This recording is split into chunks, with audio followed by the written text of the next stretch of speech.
गावी आलोय आणि बाहेर फिरणं नाही असं कसं मंडळी. आलो, फ्रेश झालो, झटपट जेवलो आणि आमची गाडी निघाली एका शॉर्ट ट्रिपला. तर मंडळी आम्ही चाललोय नागेश्वर मंदिरात. वाटेत जाताना आम्हाला लागली ती आमच्या गावची आनेर नदी. हे असं सुंदर दृश्य पाहून आम्ही पुढे वाटेत थांबलो ते एका कारल्याच्या शेतात. थोडेफार कारले तोडून आम्ही आलो डिरेक्ट आमच्या आत्याच्या घरी. भेट झाली आणि आम्ही निघालो आमच्या ठरलेल्या लोकेशनवर, ते म्हणजे आमच्या गावातले सुप्रसिद्ध नागेश्वर मंदिर. हे हजनाड गावात आहे आणि इथे पोचायला 2 वाटा आहेत.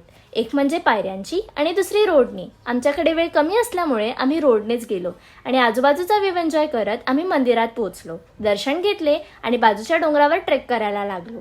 ते म्हणतात ना, the greatest view comes after the hardest climb. हेच फील करत होतो आम्ही त्या मोमेंटला. ट्रेक संपवून आम्ही निघालो रिटर्न घरी जायला. घरी आल्यावर आम्ही सर्व फ्रेंड्स मिळून आमच्या गावच्या नदीवर गेलो. पाऊस सुरू झाला म्हणून आम्ही सर्व लगेच घरी आलो आणि मस्ती मज्जा करत आमचा दिवस कसा संपला